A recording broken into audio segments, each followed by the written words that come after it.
Let's talk about how we can help busy people better handle heavy workloads. First off, my clients are typically very good performers. They're usually managers, but not always.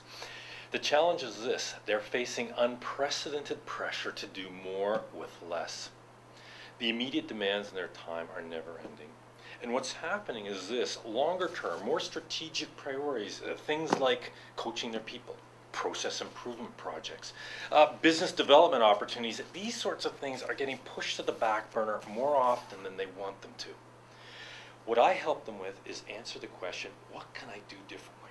What can I do differently to better manage this heavy workload? What can I do differently to better execute on these strategic priorities and feel less overwhelmed along the way? In order to answer the question, I like to look at 5 main areas with people. The first I call establishing direction. Hypothetically, let's say you create a list of your top 5 priorities for the next 90 days. And let's say the person you report to creates their list of your top 5 priorities for the next 90 days. And we put them side to side. How closely would they line up? If there are gaps, it means wasted time. It also means unnecessary stress. The good news is that when people do what it takes to get on the same page, when they use tools I give them like the priority map to clarify and consolidate what's most important and clarify their direction, they find they move ahead with more confidence as well as more momentum. Now once that's set, once people are on track, it makes sense to look at the second area, a shorter term planning and executing. Now my clients, they know how to plan. But what they realize is what they think they're doing in the area of planning is often very different than what they're actually doing. When things get busy, and they're always busy, what's happening is that planning is getting skipped over in their effort to get lots of things done. And they realize it's not so much about learning how to plan, it's more how do we help busy, go people learn how to stop and take the time to put a plan together. And sure enough, when they recommit to doing this, they come back and they tell me, you know what? I am more successful at executing on these strategic priorities. And you can see it even in their body language and hear it in their voice. They're feeling more on track, like they're making progress and getting somewhere. Another key area we need to get into is that I call resisting the noise. It's one thing to put a plan together and feel like you're focused, get focused. It's another thing to stay focused in the midst of all the things that fly at us day to day. We really do need to consider the questions, what don't we react to? What don't we do?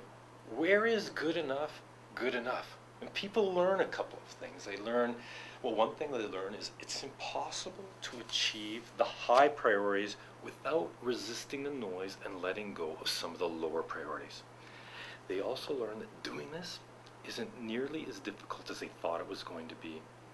Not only does the world not end, they get a lot more done and they're feeling a lot less overwhelmed. The main regret is that they hadn't done it a lot sooner. A fourth area is more traditional time management. Are we organizing ourselves the right way? Are we using the tools like Outlook or our Blackberries as effectively as we could? And the fifth area is addressing that whole issue of balance, engagement, and energy. My clients are great people with very positive attitudes. I have to tell you what I'm seeing though. I'm seeing that the pressure is taking its toll. Disengagement and resentment are on the horizon. More than ever, we all need to answer the question, what should we be doing in the short term in order to stay engaged and energized in the long term? Now these are the things I get into with people in my program called Managing Me. It's all about managing ourselves. The format's very flexible. I do workshops with from 5 to 500 participants. Sometimes the workshops are spread over a series, over 4, 5, 6 months. Other times we do this in a 2-hour keynote format. Always we make it fun, interactive. We play games, throw balls around, whatever. Another thing is this: I am certified as a professional coach. And what that means is I take a coaching approach even to the facilitated learning. The expert in the room is the participant. It's about them and what they want to do differently. It also means that we put a lot of focus on answering the question, how do we make it stick? How do we build in accountability and reinforcement? So this is what I do. If it's striking a chord, give me a call. I'd love to talk to you about how we could help your people better handle heavy workloads.